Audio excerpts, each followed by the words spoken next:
आप सबों को जय यीशु। आइए हम आज की क्लास प्रार्थना के द्वारा शुरू करें।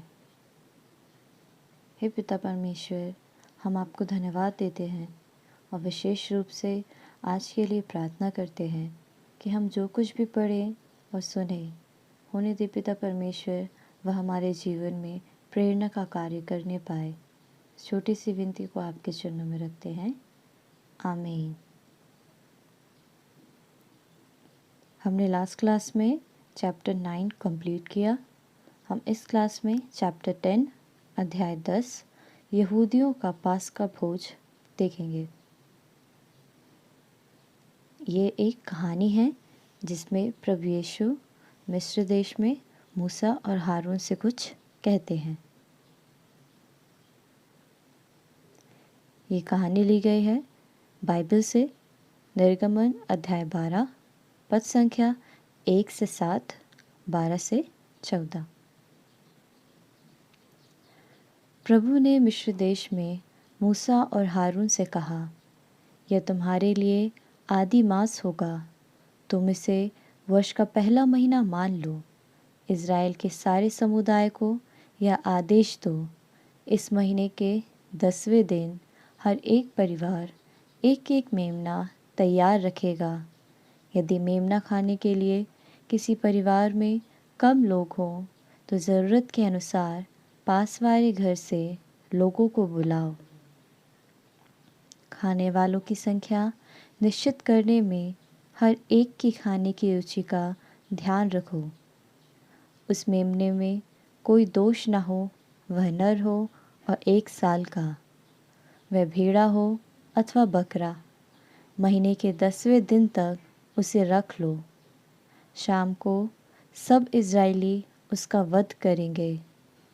जिन घरों में मेमना खाया जाएगा, दरवाज़ों की चौखट पर उसका लहू पोत दिया जाए। उसी रात मैं प्रभु मिस्र देश का परिभ्रमण करूँगा। मिस्र देश में मनुष्यों और पशुओं के सभी पहलौठे बच्चों को मार डालूँगा और मिस्र के सभी देवताओं को भी दंड दूँगा। तुम लहू पोत कर दिखा दोगे कि तुम किन घरों में रहते हो। वह लहू देखकर मैं तुम लोगों को छोड़ दूँगा। इस तरह जब मैं मिस्र देश को दंड दूँगा, तुम विपत्ति से बच जाओगे। तुम उस दिन का स्मरण रखोगे और उसे प्रभु के आदर में पर्व के रूप में मनाओगे। तुम उसे सभी पीढ़ियों के लिए अनंत काल तक पर्व घोषित करोगे। ये हमने बाइबल से पढ़ा, जिसमें प्रभु यीशु मिस्र देश में गुलामी कर रहे इज़राइलियों के लिए कहते हैं और वहाँ पर वह मूसा को उनका अगुवा बनाते हैं। यहूदी लोगों को मिस्र देश की गुलामी से बचाने के लिए ईश्वर ने मूसा को चुना। जब हम बाइबल पढ़ते हैं तो हम देखते हैं कि बाइबल में क्लियरली लिखा हुआ है कि मूसा को किस तरह दर्शन मिलता है ईश्वर का जलती हुई झाड़ियों के माध्यम से, और तब ईश्वर उसे चुन लेते हैं ताकि वह मिस्र देश वालों को, मिस्र देश में बसे इज़राइलियों को गुलामी से बचाकर वहाँ से निकाले। मिस्र देश के राजा फ़िरौन से जब मूसा जाते हैं अनुमति लेने के लिए कि वह अपने लोगों को, इज़राइलियों को मिस्र देश से निकालकर कनान देश ले जाना चाहते हैं, तो फ़िरौन के राजा क्या बोलते हैं? नहीं, वह उनको अनुमति नहीं देते हैं। वह उन्हें कहते हैं कि वह इज़राइलियों को अपने देश की गुलामी से मुक्त नहीं करेंगे। तब ईश्वर द्वारा मिस्र पर कई विपत्तियां भेजी गई, फिर भी फ़िरौन यहूदियों को छोड़ने के लिए तैयार नहीं हुआ, क्योंकि यहूदी लोग गुलाम बनकर मिस्र देश के सारे निर्माण कार्य किया करते थे। फिर ईश्वर ने उन्हें बहुत सारी विपत्तियां भेजी। कितनी विपत्तियां? 10 विपत्तियां। उन 10 विपत्तियों को भेजने के बाद भी फ़िरौन ने यहूदियों को नहीं छोड़ा, क्योंकि वे वहाँ पर गुलाम थे और वह उस देश के सारे निर्माण कार्य करते थे। उनकी संख्या बहुत अधिक थी और वह वहाँ का निर्माण कार्य करते थे, इसीलिए फिरौन उन्हें वहाँ से नहीं छोड़ना चाहता था। वह 10 विपत्तियाँ यह है। पहली विपत्ति, रक्त बनने वाला पानी। वहाँ का पानी क्या बन जाता है? पूरा रक्त बन जाता है। दूसरी विपत्ति, वहाँ पे हर जगह मेढक फैल जाते हैं।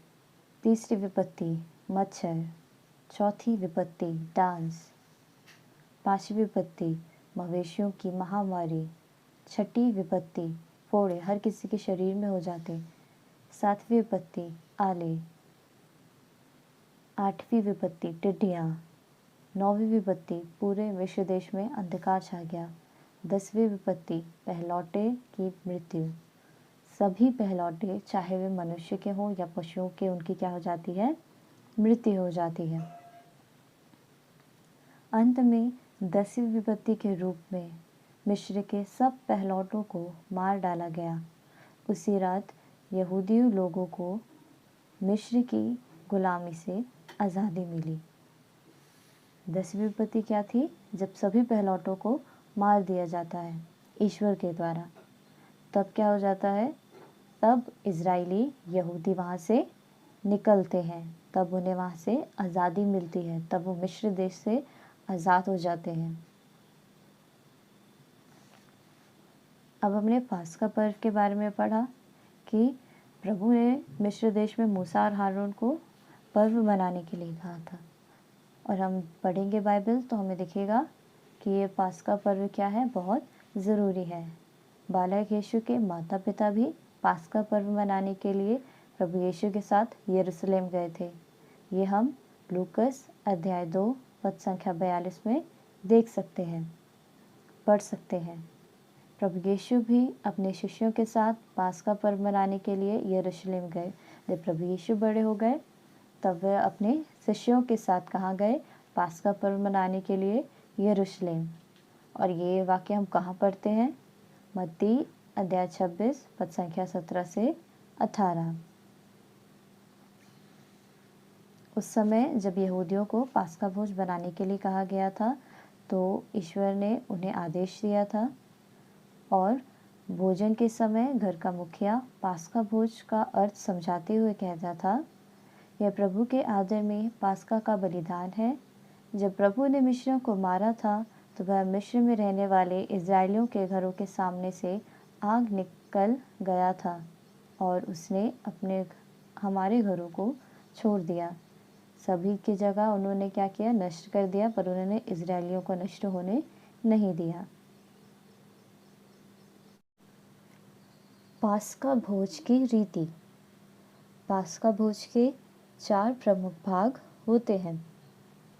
प्रथम भाग प्राथमिक कोर्स, दूसरा भाग पास्का की प्रार्थना, तीसरा भाग मुख्य भोजन, चौथा भाग समापन प्रार्थना। और इस पास्का भोज में उनका भोजन खाना क्या होता था? बेखमीर रोटी और कड़वे साग के साथ मेमने का भुना हुआ मांस। उन्हें यही पास्का पर्व में खाना होता था।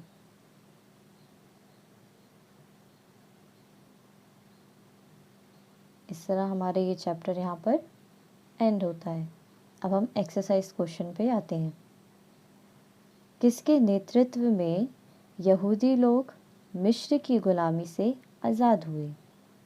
तो हमने अभी पढ़ा, मूसा के नेतृत्व में यहूदी लोग मिस्र की गुलामी से आज़ाद हुए। यहूदियों को छुड़ाने के लिए ईश्वर द्वारा भेजी गई 10वीं विपत्ति क्या थी? 10वीं विपत्ति ये थी कि उन्होंने सभी पहलौठे बच्चों को, और चाहे वो मनुष्यों के हों या पशुओं को, मार डाला था। यहूदी घरों के पहलौठे कैसे बच गए? ईश्वर ने कहा था कि तुम लहू पोत कर यह दिखा दोगे कि तुम किन घरों में रहते हो, और तब मैं तुम्हें छोड़ दूंगा, तुम्हें बचा लूँगा। नेक्स्ट क्वेश्चन, पास्का पर्व का अर्थ समझाते हुए घर का मुखिया बच्चों से क्या कहता था? वह कहता था, यह प्रभु के आदर में पास्का का बलिदान है।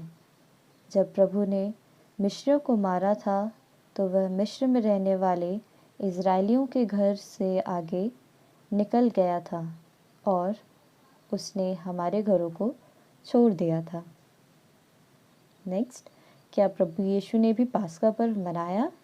जी हाँ, जब वह छोटे थे तब वह अपने माता पिता के साथ जाया करते थे और जब वह बड़े हो गए तो वह अपने शिष्यों के साथ पास्का पर्व मनाने जाते थे, क्योंकि पास्का पर्व मनाने के लिए यरूशलेम जाना हर यहूदी के लिए अनिवार्य था। आइए हम आज की क्लास भरोसे की प्रार्थना के साथ समापन करें। हे मेरे ईश्वर, तू हमारे लिए असीम भला है, तू सर्वशक्तिमान है, तू अपनी प्रतिज्ञाओं को पूरा करता है। इसलिए मैं दृढ़ भरोसा रखता हूँ कि प्रभु यीशु क्रिस्त के पुण्य फलों के कारण मैं इस जीवन में अपने पापों की क्षमा और तेरी सेवा ठीक ठीक करने की कृपा और दूसरे जीवन में अनंत सुख पाऊँगा। इस भरोसे में मैं जीना और मरना चाहता हूँ। आमीन। आप सबों को जय यीशु।